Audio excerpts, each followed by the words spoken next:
So yeah, my name is Anne-Marie Madden, and thank you to Eric for asking me to speak today. He made the job easier by sort of picking the topics for me, which I think is often the hardest part. But I'd really be happy to be interrupted by questions if people out there are, out east falling asleep, have to sign off, and they want to ask me a question. I'm happy for Kate to sort of pop them in throughout the talk. We don't necessarily have to wait to the end, because I do want to make this useful for other people and not just sort of go on a monologue about my failures and some successes. So I will start, I guess, at the outline. I was thinking of 20 minutes just talking about different runs I've done around the world, and a lot of them obviously at home. And then I was also asked to talk about kind of how to fit it all in, which sounds easier than it is. And I think it's hard for everyone in their lives to necessarily do all the training that they think they want to do. But at the end of the day, we all strike our own balance. But I'll talk a little bit about the things that have worked for me and what haven't. And then some time afterwards for questions, whether we have like some or none. We'll just kind of go with the flow. So the beginning, don't worry, I'm not going to give you a full life story. This is me and my dad, which I think is at Shannon Falls. And my parents were not especially outdoorsy. We went on sort of car camping trips. And I think my dad is like a kind of grumpy Scottish man who was hoping for a son and got 3 daughters and just made the most of it. And me being the oldest daughter kind of ended up just deciding to treat me like I was kind of neither a girl or a boy, that I could sort of do anything I put my mind to. So we would kind of head out into the outdoors, and I always loved it. But I would have to say that things beyond a 400-meter walk from like a car park to a waterfall viewing point was about the most that we ever did. I eventually did start to do more runs on my own in high school. We got a husky dog, and I sort of like ran through my 20s, but very much just on my own until I was about 22, 23, and then started doing some triathlon actually after I had a knee injury that prevented me from running. I'd done a bunch of cycling and swimming just to do something. And then I did lots of trail runs in Victoria, where I went to university, and then we moved to New Zealand in there as well. And probably during that time, the trail world started to really evolve. And when I came back to Vancouver, eventually in about 2008 for medical school, I would say things had kind of changed into a whole new world for trail running, and things were becoming a lot more structured. BC trail races that I have like done over the years, some are definitely still in existence and part of the either 5 Peak series here or our Coast Mountain Trail series that we all love.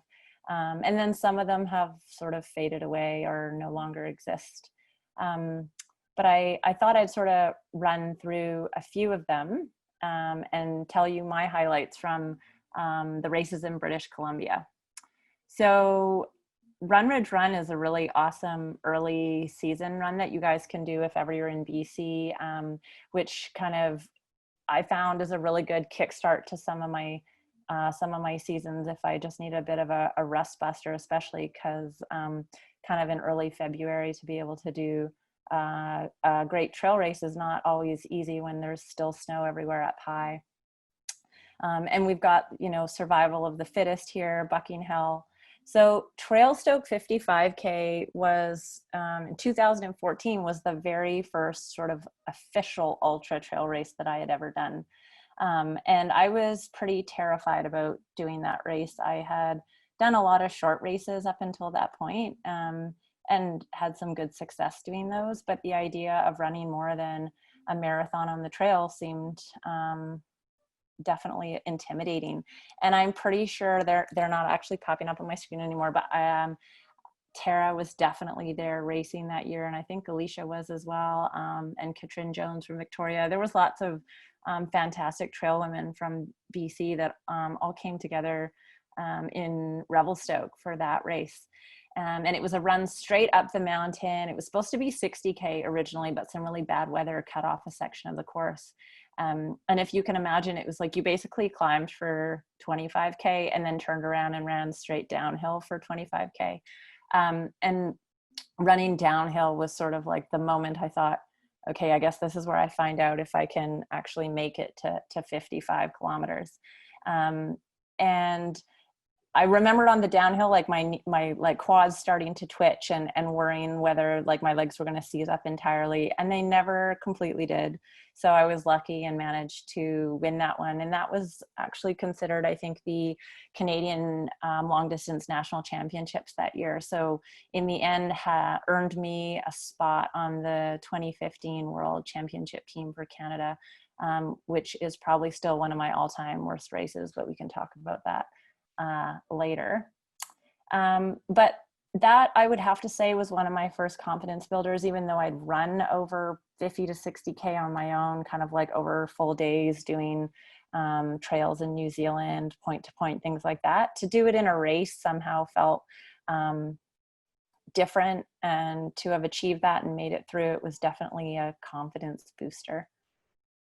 So the Squamish 23K, which is next on the list here, is one of my all-time favorites. It's a short race for those people who do ultras. It's 23K, but it's close to home. It's up and down. You can go super fast on sections of this course. And unfortunately, last year I was away, so I did miss a year, but it's been running for, I think, 8 years, and I was able to do it for 7 of those.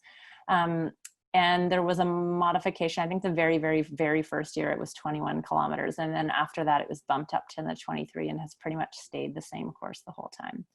But I would say this is a really fantastic race for people who are maybe just getting into trail running, especially if maybe some of their other trail friends are doing the longer distances that weekend and they want to be part of the fun, but they're not quite ready to go up to the longer distance, or they just really like to kind of let her rip on a what we consider shorter course. This is a really great one, and the kind of party afterwards is often like sunny and glorious and right downtown Squamish. So I would definitely recommend that one. Next is Rebel Creek Classic, and for those people who live in BC, this is through Garibaldi Park. It's not actually considered a race; it's considered a run. But this one is so beautiful, and you start over at the far, like the northern side of Garibaldi Park, and you're going to run up into Cheakamus Creek and campground, and then you basically run all the way through Garibaldi over Cinder Flats and then out the more main entrance. And I absolutely adore this run, but I do have to say it does make me sad every time I get into the middle of the park and I think, why am I doing this as sort of a fast run? Because really all I want to do is stay up in that glorious alpine and kind of play up there all day. So although that is a really, really beautiful beautiful run, I would say if you're going to go to Garibaldi, maybe just go up there and take the time to explore and, you know, go up Panorama Ridge. If you're into scrambling, go up to Castle Towers or do the Tusk and things like that. Because that probably is one of my all-time favorite parks, and to burn through it in a quick day sometimes does feel a little bit sad. Sky Pilot is a super fun race that has been put on, I think, in a number of different variations, and it does involve a bit of scrambling. So for people who like some more technical races, I would definitely suggest doing that one. And then Comfortably Numb, I'm not sure if it's happening anymore, but it was kind of a staple early summer race, sort of June. That was pretty much one of my first kind of true summer season races where I'd like season my quads on this sort of rocky, unforgiving downhill at the last part of the sort of 23K race. And I definitely always felt quite beat up after that one every year, but it was a really good training run for me, and that I was like, would use to build to bigger races or more high profile races afterwards. And then Golden Years is probably I'm trying to, I don't even remember the distance that was that I did that year, but that was a really beautiful race out in Golden Ears Park, part of the Five Peaks series. And they have tons of races all over the place, which are definitely worth checking out. And then Eric Carter, who's on this chat tonight, will remember the Valley to Peak, which was a race that went from the base of Whistler to the top, which they may still be doing in a slightly different form. But there was no downhill involved the first year. It was just from Valley Bottom to the peak of Whistler. And then the second year, they kind of added a very short 1 kilometer descent. But that one was always a really good workout.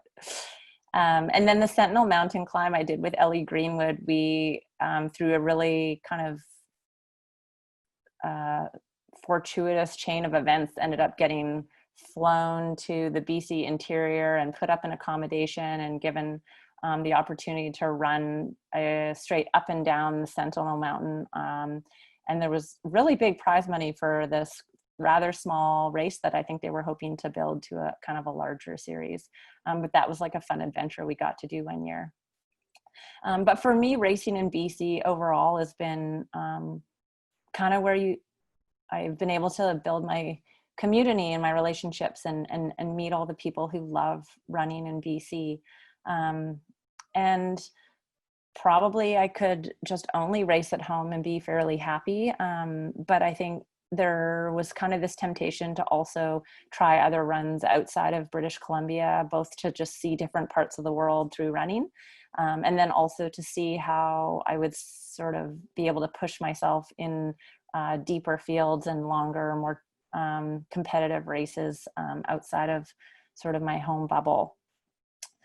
So in the US, which is always a handy place for us to race, because it's not as far as traveling to Europe, and often you're not going to have to deal with as much sort of time change. My very first long 50-mile race was North Face San Francisco, and that was in 2014. And that year, I think I placed 4th, and then went back again the following year and was 6th, and then just this year last year in 2019 managed to kind of place 2nd. And that's probably one of the, I guess, along with checking out and Squamish 23K, one of the races I've gone back to over and over and over again, because I just really loved the area. I liked the course, and I think it suited some of my strengths, and I'm very happy to do races that don't suit my strengths, but it's also sort of fun to do one that, you feel like you can tailor your training to allow you sort of to show your strengths on it and really give it your best effort. The course there is probably never going to be run again. So I probably won't go into too much more detail, because probably a lot of you won't get the chance to ever run it unless someone else, like a different company, chooses to take on that course. But right now, the North Face as a company have moved their headquarters to Colorado. So they're not going to be running it in San Francisco anymore, which was the previous site of their headquarters. So we'll see what happens with that specific race course as to whether anyone else takes it on. But if they do, and if you're someone who really likes to go fast and doesn't want a really steep or technical course, this is definitely one to try. And traveling to the Bay Area is pretty easy, especially if you live in Vancouver, where a lot of us do. It's a short flight, your time change doesn't change, and you can literally do it in a maybe long weekend. All you need is like one day off work on a Friday, and you could get down there to do it. So that's a pretty great race I would recommend. Checking at 50K is even closer. You can drive there on the morning of. You can like wake up in your house in Vancouver and pretty much drive to the race start in a day, provided you don't forget your passport at the border, which I haven't done. But you want to make sure you're all set to go. That course is like a really fast 10K on a rail trail, and then you kind of enter a 30K of more technical up and down, and then another fast 10K at the finish. And I think the first year I did it there, I was 4th and was vomiting during it, probably because I was not handling my gels appropriately. And then the other 2 times, one year I came second to Ellie Greenwood, and the other year was second to, I think, Keely Henninger, who ran the second fastest ever time that year. So that this year, I think, has technically only been officially postponed, not canceled. So you could always keep your eye out to see if Chuckanut pops up in the fall. Chrissy Mail is the race director, and she's phenomenal. So I would always recommend that to people. And it's also a really great race. If any of you guys are coming from more of a road background and you're wanting to start moving into trail, because 20 of the 50K is very, very runnable and not non-technical. And then the middle section is a bit more technical and more climbing and descending, but it can probably feel more manageable if any of you guys are just looking for a good race to bridge you from the road onto trail. And it's, the temperatures are Washington, so it's, you know, you're not usually having to deal with excessive heat. If anything, you might have a bit of snow and rain. And they've got fairly good aid stations and stuff, so there's good support, and you do have opportunity to have crew if you need it. Way Too Cool 50K. So that one I did in 2018 when I was living in California for a year of fellowship. And that's also what's considered sort of like a faster 50K. And that one was sort of, it's, I don't know if anyone knows where Cool is. It's kind of near Auburn in California. But that, when I think about that race, I would say I came away from that race with some specific learning points that maybe I'll kind of like share at this point. Back in my 20s, I'd fallen off a bicycle and have this occasional problem with my cervical spine that flares up. And 2 days before that race, I was feeling actually reasonably fit and ready for it. And my neck seized up, which happens maybe 3 or 4 times a year. And on the day before the race, I was driving out towards Auburn, and, you know, driving on the highway was like almost impossible because I couldn't shoulder check because my neck was locked and I couldn't really move it from side to side. And so starting the race in the morning was probably one of the most uncomfortable race starts I've had, because I felt like my running gait was really abnormal because of, I think, the posture of my neck and my back. And I really had to work through a lot of negativity. And I think just kind of the physical pain was manifesting into a lot of negative thoughts. And within the first 10K, I think I was in 6th or 7th, and there was a bit more downhill, which was the most uncomfortable part for my back. And I would think there were moments where I was really tempted to just drop out. And I thought, like, I don't really know what the point is of running with sort of this much discomfort that isn't even a running related discomfort. It's not going to be a good race, and I'm not really going to be able to showcase like all the training and the fitness that I feel like I'd accrued. But I kind of kept persevering, and I think along the way there were some people that I knew from California that were cheering, and I, sort of thought, well, I've like managed to get the weekend off, which is always an achievement in itself, and I'm not going to waste this opportunity by just sort of moping and pulling off the course. So I decided, okay, I'm just going to keep going. And then once the course sort of turned into more of the climbing sections, that was a lot less uncomfortable for me. There wasn't as much pounding. And slowly I just started actually catching women and found myself in 3rd. And the final climb up to the finish, I quite honestly don't even remember feeling the neck pain anymore. I think by that stage I'd just kind of gotten either so used to it or was just so relieved the race was almost over. I'd finished 3rd, and I think had I never had the neck pain, I would have been like happy with 3rd, but I don't know that I would have been ecstatic. But considering how miserable that entire race was, finishing 3rd on that day felt like the hugest achievement. And I could not believe that I'd managed to pull that off. And that for me was a huge learning point of, you can never be sure. And a 50K is not even that long of a race, but you don't totally know how this is going to play out. And if you're there and your main objective is for you're there specifically to race and podium and you've got specific goals,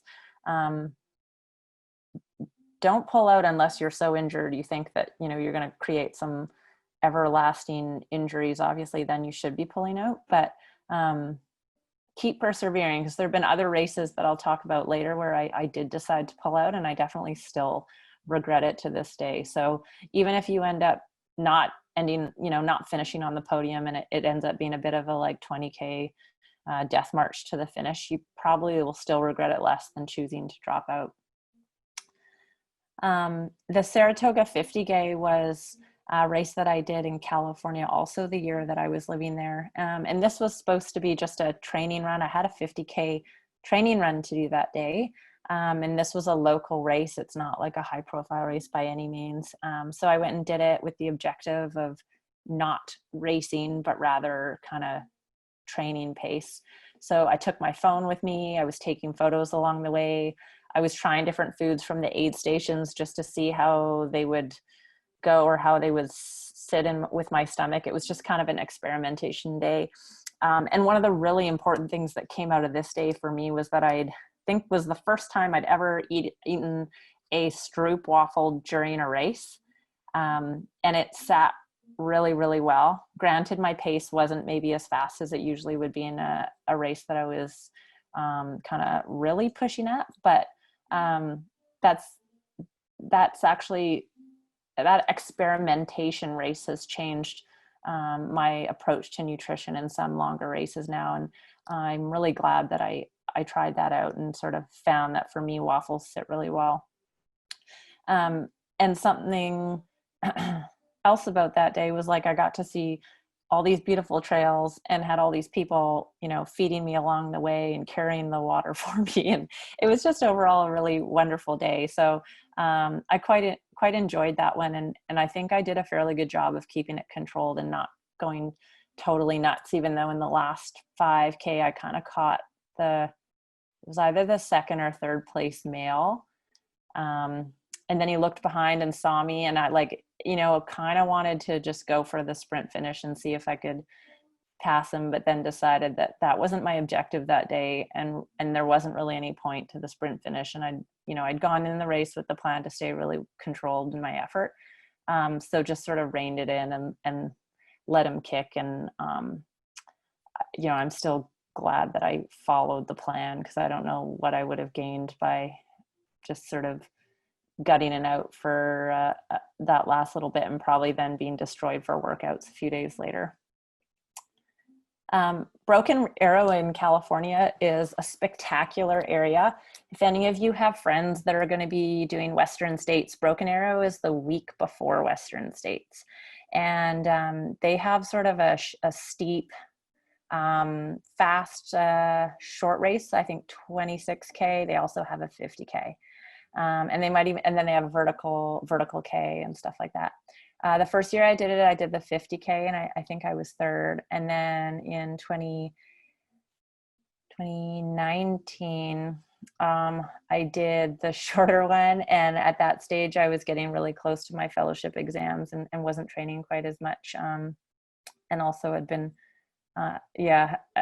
for me, I found that it was super, super hard to, be at high elevation and just doing these steep, punchy climbs, and all these ski folks and stuff were just crushing me. So that was a beautiful day out there in California, kind of near Lake Tahoe. But last year's race was definitely a bit of a sufferfest. And speaking of sufferfest, Pikes Peak Marathon in Colorado, many of you would have heard of Pikes Peak. It's over 14,000 feet. And I did that one in 2018 because it was part of the Golden Trail series, which is put on by Salomon. And that race does not suit my strengths in terms of it being at elevation, because I'm not good with altitude. I live at sea level. I don't, sleep in an elevation tent or anything like that. And so I really enjoyed it. I loved it. It was far more runnable terrain than I expected, actually. It was it's trail, and some of it's technical right at the top where it's rocky. But other sections were really, really fast, especially on the way down, if you like kind of letting it rip.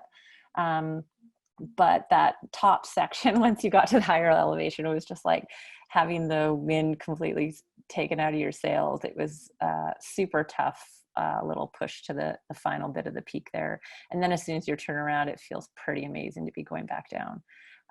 But I would recommend that to anyone, wanting to travel to Colorado or living in the States. So those are some of my highlight races in the US, either for people who live down there or want to go check it out.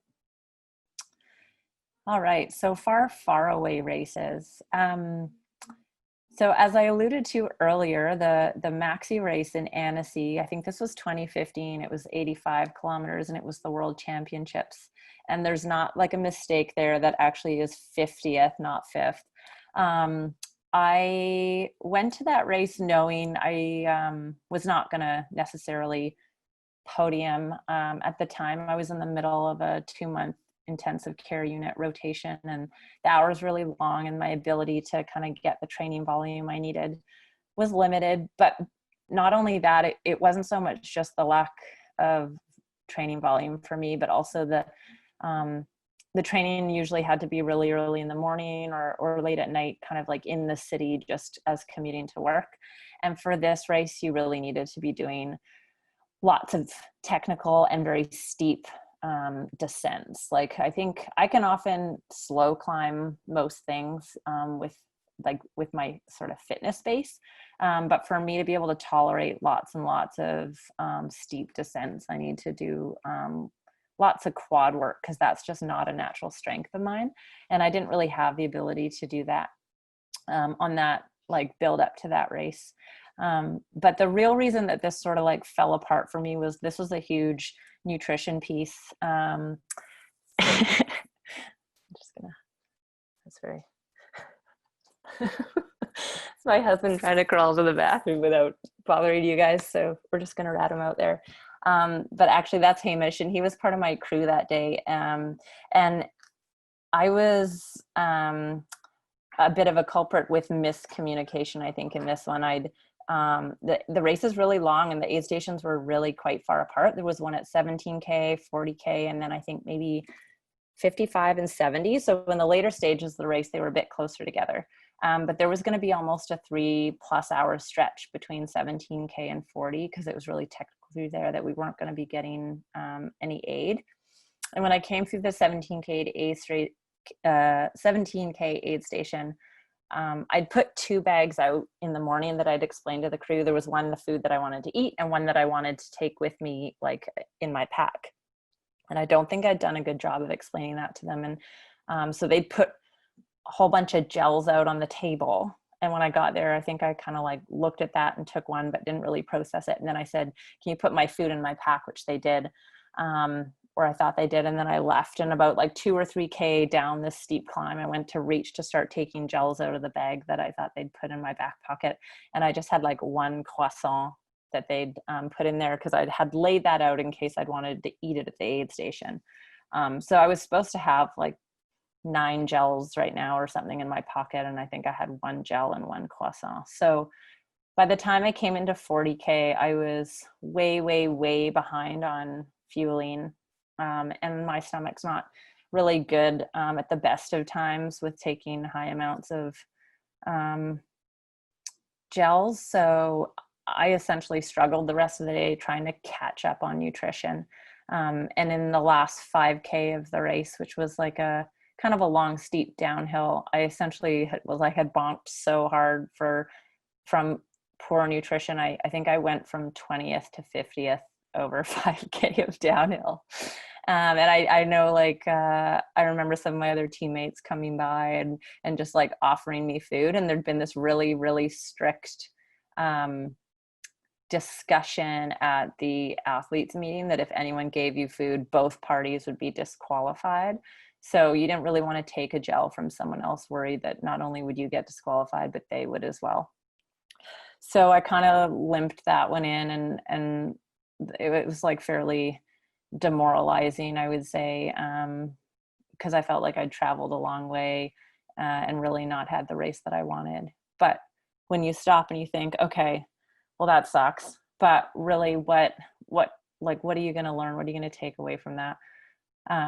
One, if you have crew, you need to be like really clear with your crew. And I would say if you have people crewing for you, everything should be written down and not just verbal. And not only that, but they weren't just crewing me. They were crewing like Alicia, who you guys saw earlier. They had another probably 8 athletes with all their different bags. And so you can't expect people to keep everyone's preferences straight without like kind of written instructions. So coming away from that, I would say like double check when you're leaving aid stations that you really do have the equipment you have. Make sure you've laid out your plans really clearly for the people who are going to be helping you. And then maybe always have like a little extra backup food, like, you know, a bar somewhere in your pack that will run with you through the whole length of the day, just in case you do get into one of those situations where you miss an aid station or like all your gels fall out or something really strange. That way you can kind of rescue yourself with a bit of backup nutrition.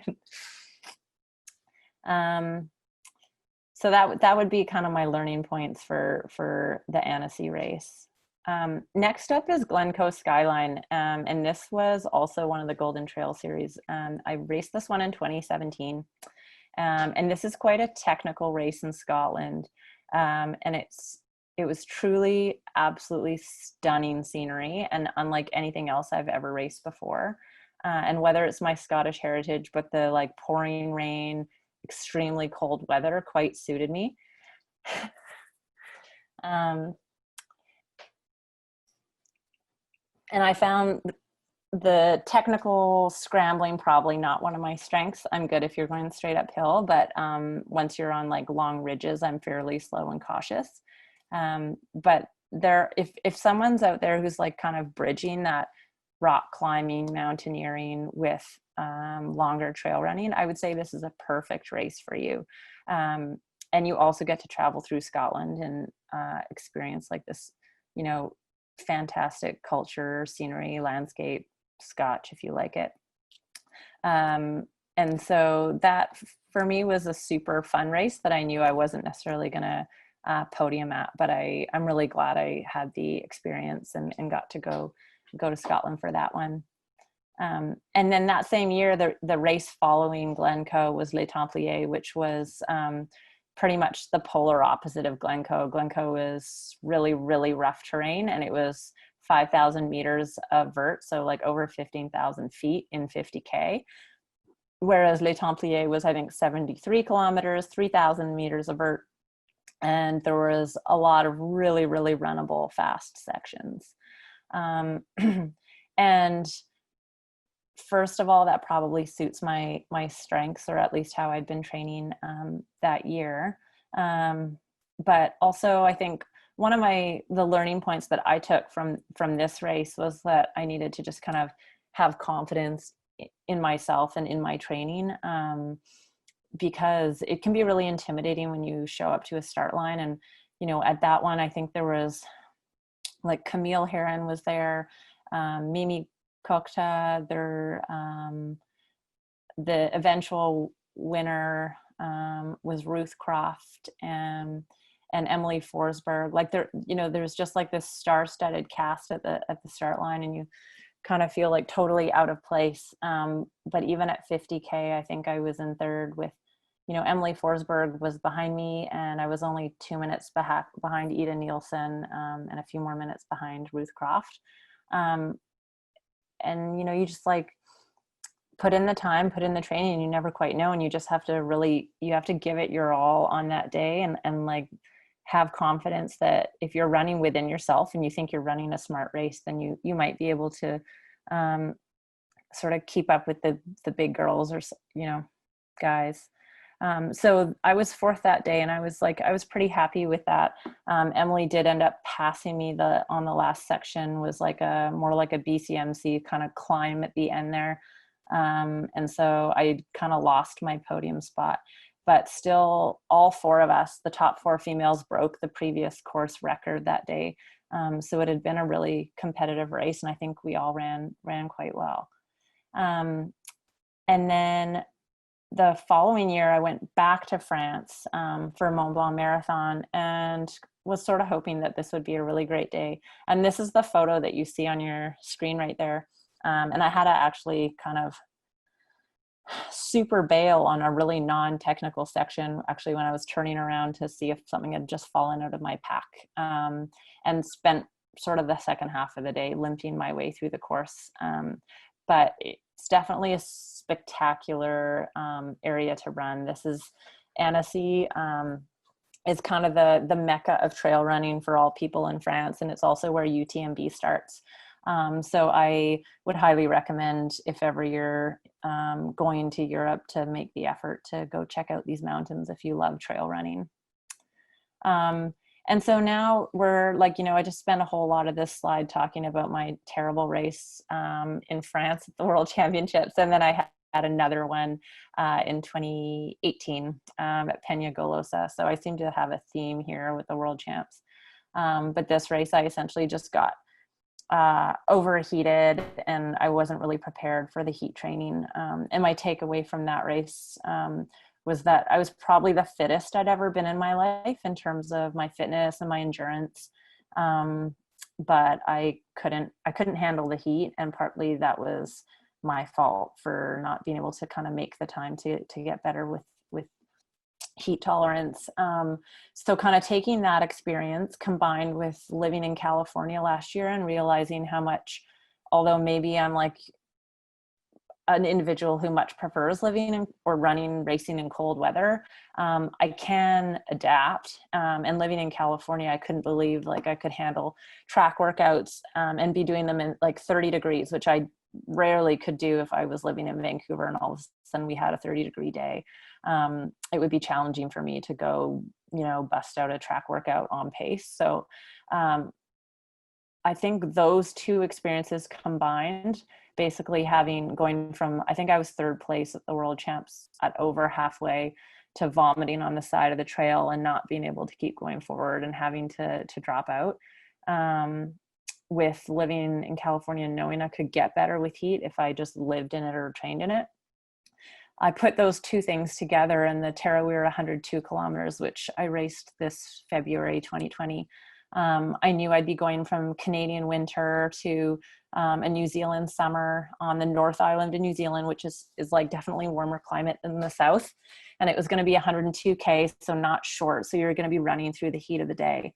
And so I said, if I was going to be going to do this race and I'm flying across the world and training my butt off through 3 months of winter in Vancouver, I'm definitely going to give myself the best chance of getting through this and not going to DNF again from overheating. So I kind of had to balance my like time limitations with the options that you have for heat training. But essentially I opted to do all my workouts, any single run I was doing. And, I was wearing like 2 to 3 synthetic or down jackets for every run. I'd have down mitts on, hat, long tights.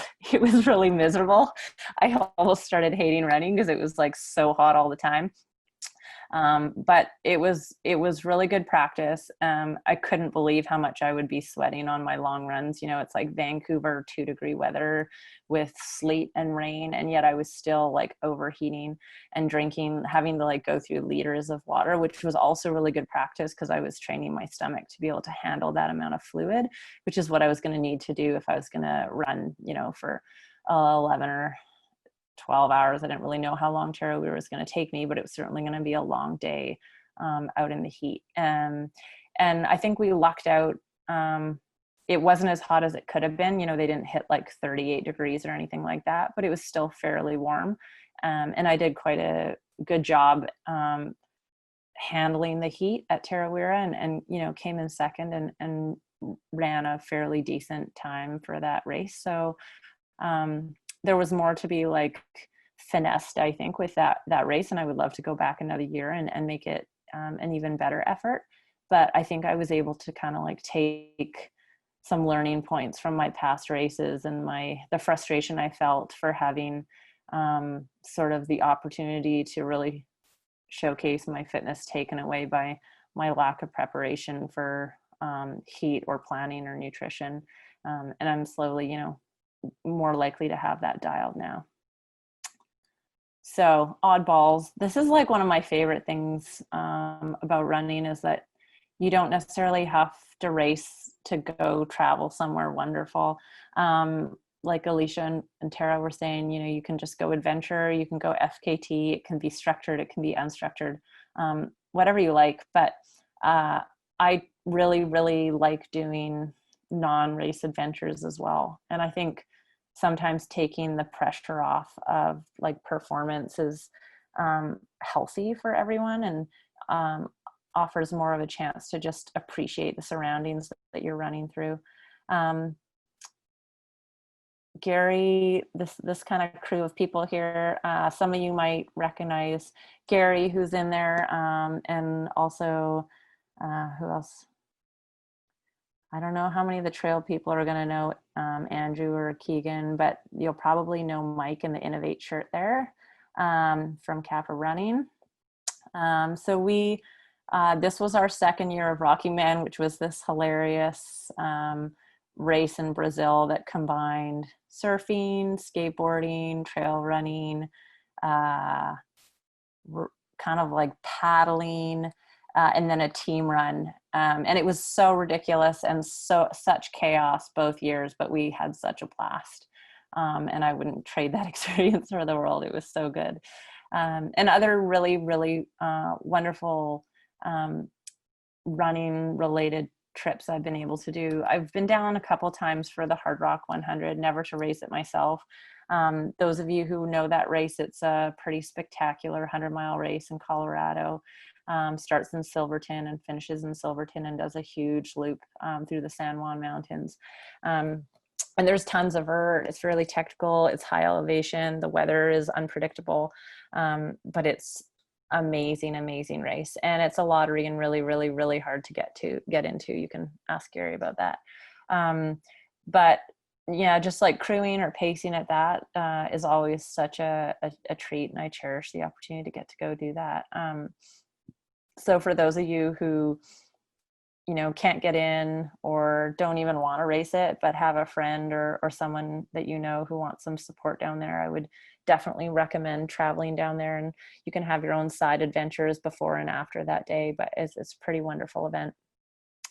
Last year, because I was living in California, I did a bit of helped with the media for Western States, and that is also another really classic 100-miler that we all kind of know and love. But getting to see it in person was pretty cool, just along the day and then the finish line there. So that's another one worth traveling down for, I would say. And then we also got to check out the Utah area in 2018 because the Salomon Athletes Summit was down there for 3 days in Ogden. And I hadn't expected it to be that beautiful in winter, and got to run at Antelope Island and saw like antelope and buffalo and meet a whole bunch of great people. And part of running is the community. And so really enjoyed the opportunity to get to know more of my teammates from Salomon, from the States and stuff like that. So Bus Run Bus was this trip I did in 2019. I had just finished a fellowship in the US, and Ricky Gates, one of my friends and teammates from Salomon, had organized this trip that was going to go all through the US over a 7-day period. And we went to Yosemite, Zion, Grand Canyon, Vegas, Mount Charleston, and Big Sur. And I mean, it was such a whirlwind trip, but it gave me such a craving to go back. And definitely I'd love to go run rim to rim or rim to rim to rim, or just head back down into that amazing canyon again. And if any of you guys are heading to any of those parks, there's so much spectacular scenery down there. You could, you know, spend weeks in each of those parks getting to know all the trails and all the areas. And then last year I did the Haute Route with Hamish. We kind of did sort of like a fast packing kind of trip. And I thought I would spend a few more slides just showing you guys some photos from that. And then we'll talk a little bit about sort of balancing running with the other important things that are probably in everyone's lives, whether it's family or work and all that sort of stuff. Maybe before I go on, are there any questions that have popped up? There aren't any from the group, no. I'll just keep going on then. But we're welcoming them. Everyone, send them in, please. So one trip that Hamish had wanted to do for a long time, this is not our map and this is not the exact route that we followed, but it's essentially there's not even an exact distance because there's so many different variations of the trip. It can be done in skis, it can be done hiking, but you essentially go from Chamonix in France to Zermatt, which is in Switzerland, through the Alps. And we kind of decided we would do this over about the course of a week. And so you're sort of doing maybe 110 plus miles over 6 days. We did it with a lot of vert in there as well. And so we brought hiking poles. We had small packs that, although they were small, felt quite heavy to me when I was running. Hamish did much better tolerating the pack than I did. And then every night we would either stay in like a refugio or kind of a hotel or bed and breakfast type thing. So we didn't have a tent or a stove with us. And so usually you would start in Chamonix. We actually skipped part of the first trails because we needed to get our bags to the Swiss train station so that our large packs could be shipped on the train to meet us in Zermatt when we got there. And I'd run the whole first section of the haute route a few different times just from my like forays running around Chamonix. But this is the town where UTMB starts, and it's pretty spectacular. The couple days before we left on our trip was UTMB, and every day I would kind of go for a long run, either by myself or with someone else who was traveling over there, and basically cheer people on while they were racing, and get in some big miles and vert. And then I'd kind of like finish my run at one of the aid stations where they'd be selling all the spectators like little glasses of wine for €1. And this is the cup that you'd take and they'd rewash it, and they weren't throwing anything out. So that was pretty awesome. Then I just sort of stand there for hours and cheer people on, and then hitch a ride back into Chamonix or run back in. This was the sunset while we were cheering a bunch of girls coming through they were on the CCC course. And it was one of the most gorgeous sunsets that I've ever seen from the col there. So this is when we had started our haute route trip, and we were drinking beer at this really strange, like it's called Hotel Barrage. I think this was on day 2 or 3 of our trip. And when we got there, we had no idea that whole day as we were kind of running this sort of like 35 or 40 Ks towards this old converted industrial building that is now sort of a hotel. There were these occasional racers that were coming by us. They looked especially exhausted, and they kind of would be following what we could see were little flags along the trail. And we kind of realized there must be some sort of race going on. And then when we got to this place where we were supposed to stay tonight, Hamish was, like facing me and drinking this beer. And then he looked up and saw there was like this big kind of leaderboard that they'd just erected behind us. And then he noticed, he's like, hey, do you know a guy called Jeff Pelletier? Because it says he's Canadian, and it says that he's like just come into the aid station, which was where we were sitting. So I was like, oh my gosh, that's Jeff. And I had no idea Jeff was racing. And so we started wandering around, basically asking where the athletes were, trying to see if we could sort of wave to Jeff and cheer him on, because clearly we realized he was one of these crazy people doing this 300 and I think it's 360 kilometers. Jeff can correct me later, with an insane amount of vert. They basically were racing, I think I don't know how many days it would take them, 3 or 4, 3 times or twice the distance that Hamish and I were going to do over 5 to 6 days. So that was super phenomenal. And we did get to see Jeff. This is my horrible blurry picture. So sorry everyone, but he had just finished a bit of time in the aid station and was heading back out on the course. And way up to the left there, you can see that's a little bit of the dam. That was I guess an electric power station for the valley below us. So the next day we just continued on the haute route, and it was super spectacular trip. I would recommend it to anyone. You can stay in high alpine huts, or you can hike down into the villages on the days and stay further down in the valley before you head out again the next morning. you know, depending on the time frame that you choose to do it, you're doing fairly big days and you're definitely getting really hungry. And so you're just eating an insane amount of delicious food from all these places all day.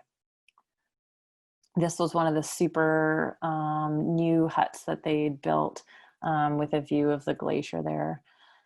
Um, and that's, I think, one of the days when the rain started to roll in. And this was a glorious sunny day of, I think, the following day. So the weather was really rapidly changing. The lake was freezing, but spectacular to swim in. And then that was the following day as we were approaching Zermatt, you know, it was snowing again and we were pretty cold. And when we were on the Europaweg, which is the very last day, and probably supposed to be the most spectacular views of the whole trip, we were just in a really dense fog and rain and missed all of the views. We got to see nothing other than this really amazing ibex. And then we spent a few more days after that. We took the train through a tunnel from Zermatt to Italy and then went running through the Italian Dolomites, which I think was probably the highlight of my whole trip. I really, really loved the Dolomites and wish we could go back maybe one day when the world opens up again. All right, so that was like a bit of a long monologue about a lot of my races, and I would love to kind of convey to you my N of one lack of scientific basis for this, but sort of some of the takeaways I would say for trying to fit in your training or your adventuring or whatever you're choosing to do outside on the trails with all the other things in your life, which are really, really important. And I think you kind of have to get to know yourself and get to know your reasons for doing these things, because there's going to be days when it's going to be easy, and then there's going to be days where your training is going to be really challenging. And if you aren't sure why you're doing it, it's going to be hard to keep pushing yourself to either finish that run or finish whatever endeavor you've taken on. So figure out what your motivation is and make sure that they're reasons that resonate with you and that they're not something that someone else has kind of imposed upon you, but really they're coming from within.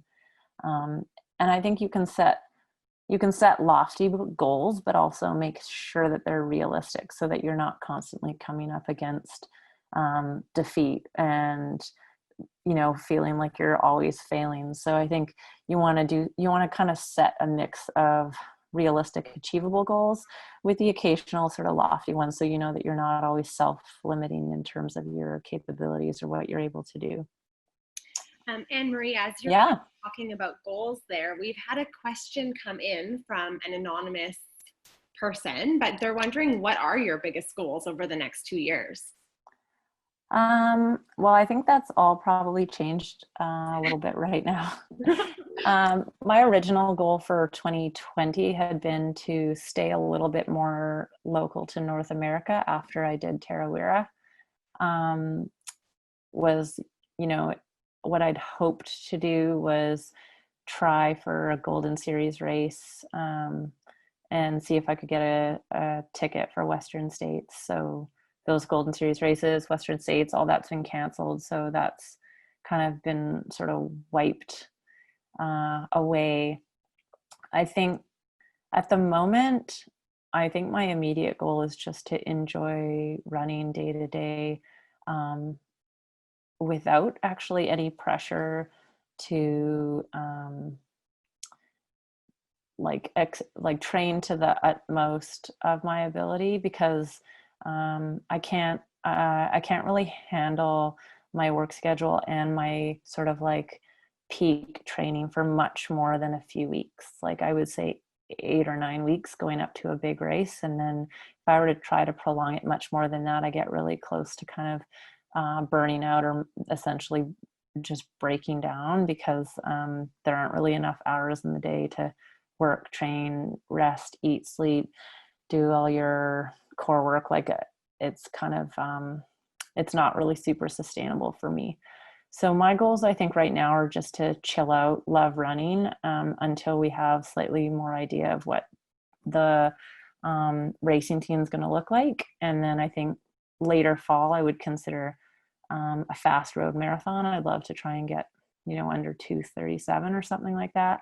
And then also maybe try my first 100-miler, which both seem like really polar opposite goals, to run like a fast marathon and also a 100-mile. But that's kind of two things that I would like to do at some point. And so I'll just sort of see if one or both of those things are feasible in the fall. And if not, just wait until it's possible. But yeah, in the meantime, just keep training, because I really love training, and there's sort of like a sweet spot where I can easily keep training and not find it too exhausting with everything else in my life. And that's kind of where I'm just going to cruise until it's time to bump it up for a very specific goal. Thank you so much for answering that one. No problem. Yeah, so those are sort of my 2020 maybe goals. In terms of priorities, I do think, like, I don't even know if I consider myself a pro runner. I'm certainly someone who puts a lot of time and energy into running, but I would still say it's not my life priority. I've always been very clear to myself that my work has to be the priority, because I think the consequences of not excelling at my job are very real and very important, whereas the consequences of not excelling at running is sort of like, at the end of the day, sort of inconsequential. So I certainly put a lot of time and effort into it, but I always prioritize my work. And I do think one thing that I struggle with is between kind of trying to fit those two things into my life. You have to be, or I have to be, really careful to still make time also for the other people, because to do it, I've become like kind of unconsciously very meticulous about my time management and scheduling, and kind of using every piece of free time for something that I'm excited to do. But at the same time, there's not always a lot of flexibility, therefore, to slot in extra time for just hanging out with friends or seeing, their kids. And I kind of always try to keep myself in check and make sure I'm making time for Hamish or my family, and not just having work and running consume every minute of every day. Because if you're training for a really big race, plus working, 60 to 100 hours a week, it's like you could do nothing else and sort of never see anyone else. And then know your own habits and patterns. So for me, I am, I don't know, sometimes I'm fairly wise with my volume and training. But I think also, if I've had a few traumatic injuries where I've like fallen and broken, like, I broke my medial malleolus running with Eric and Nick one summer on the very first day after I graduated from residency, and only found that out a year later when I got a CT scan, and they're like, "Oh, so when did you break your medial malleolus?" And I was like, "Oh, that would have been last year, when I probably took about 5 days off and then just started running on it again, even though it hurt for 6 months." So I'm not going to say I'm the smartest person necessarily when it comes to those types of things, but I have gotten fairly good at just like knowing when it's just too much. And although, yes, you were supposed to get this specific run done in today, the smarter thing is just to can it and get an extra little bit of sleep, because if you're not recovering, there's really no point training. You're just going to actually get slower and slower and worse and worse, and then also kind of demoralized.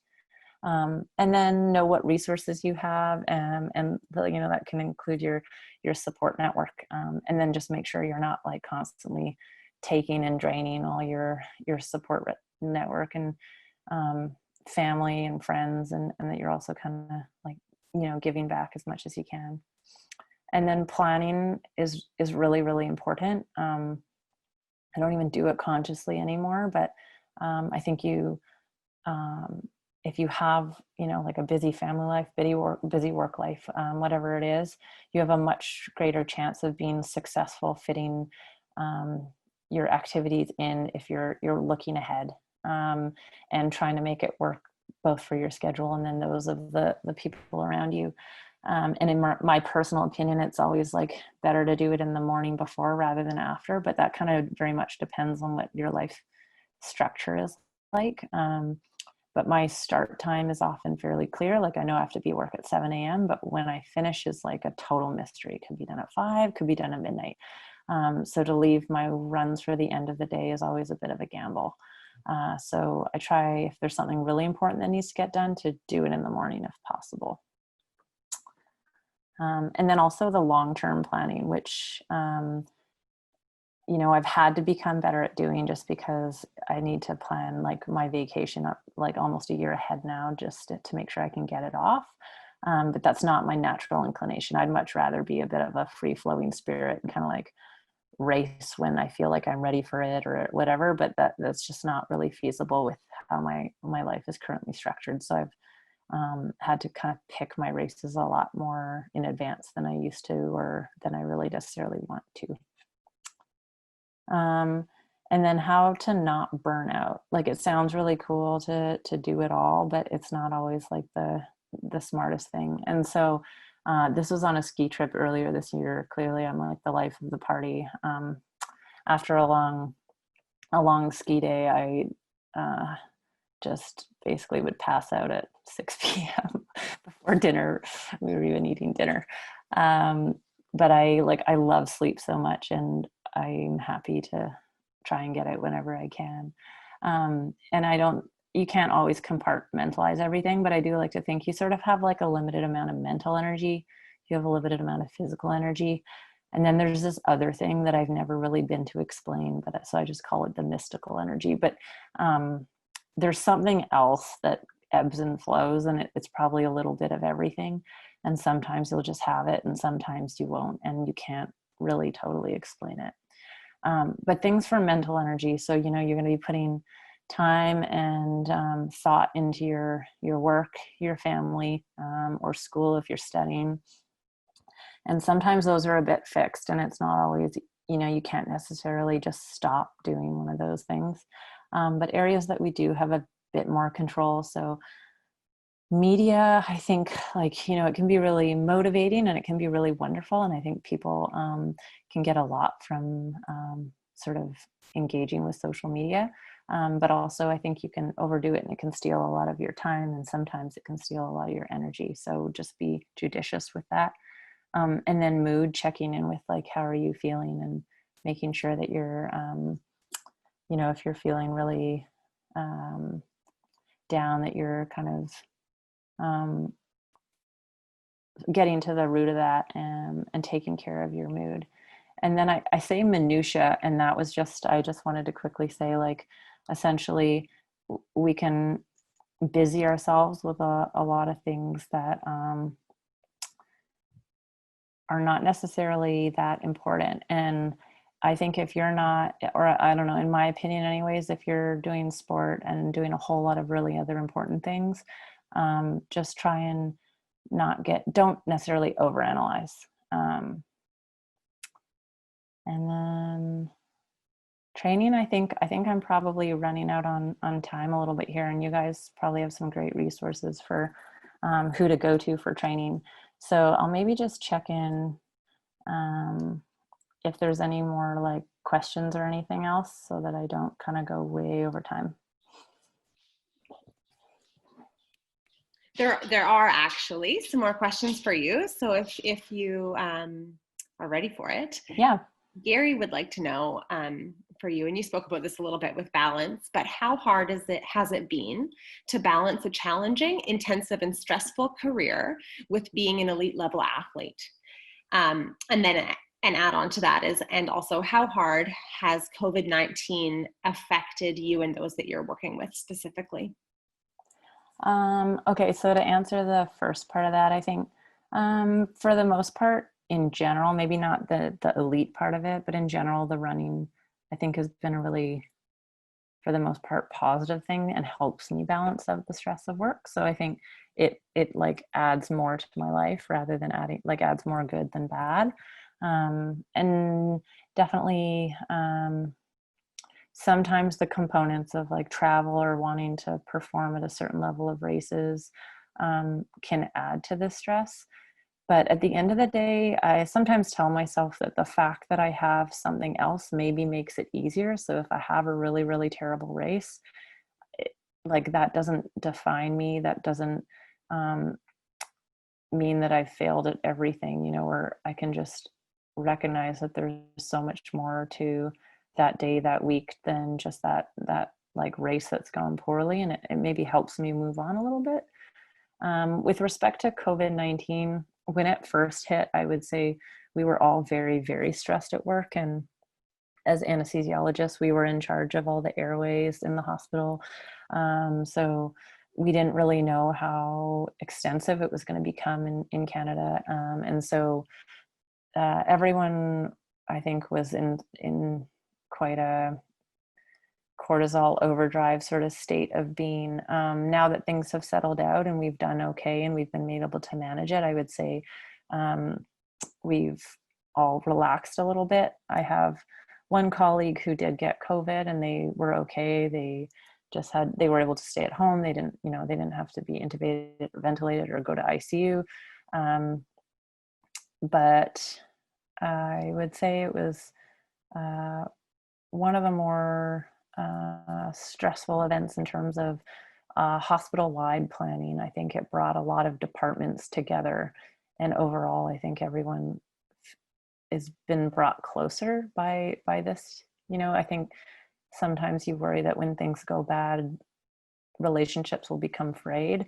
But I would say, at least at our hospital, it was quite phenomenal, actually. All the different departments really came together for the most part. So I think everyone got a lot closer through this.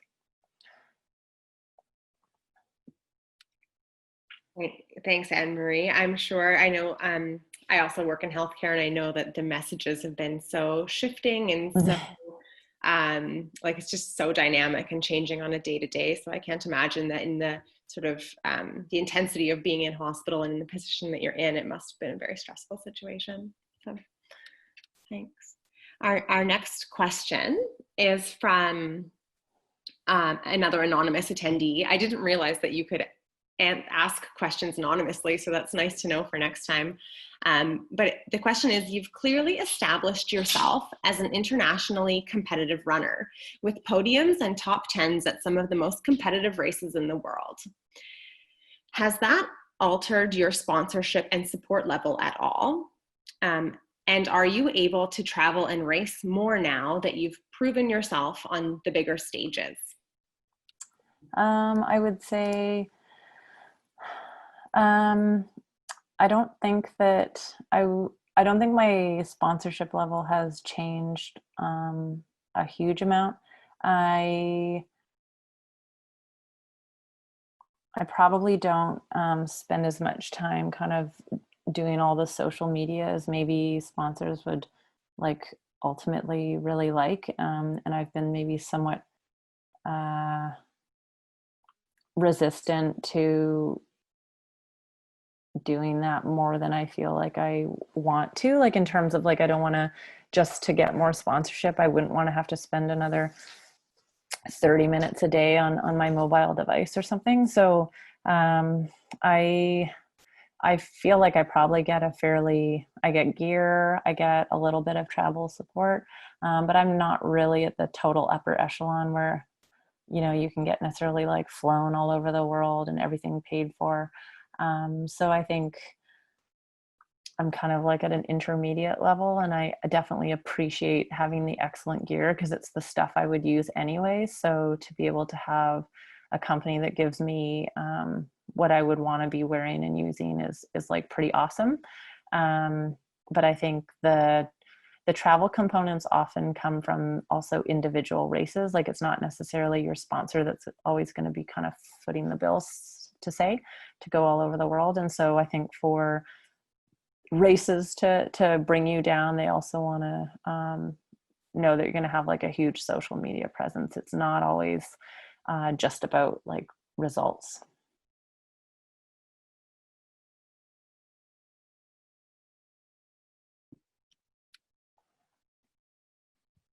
Thanks. The last question that we have right now is from another anonymous person. And the question is, why race? If for most of us, we won't ever be near the top, why not just save the race fees and run the route on a day when the trails aren't so full? So I think that's totally reasonable. I think that's an individual. There's like tons of people out there who choose not to race and still really love trail running. So that's definitely an individual decision. I don't think you have to race to be to be a trail runner. So it's, especially now, I think a lot of people will be second guessing how they race or how they choose to race, you know, with like the restrictions on travel and the health concerns of like large group events. And so I think for me personally, why do I race? I just like the feeling of really pushing myself to that utmost level on the day.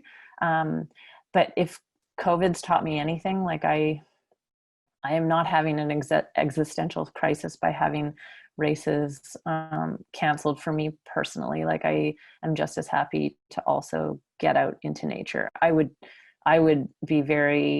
definitely be struggling if I was told though that I couldn't go outside. So for, you know, those people who were living in countries where they couldn't even go exercise in their neighborhoods or go for a walk on the trails, like I think that's for me when I would really notice that it was challenging for me to be happy and with those restrictions.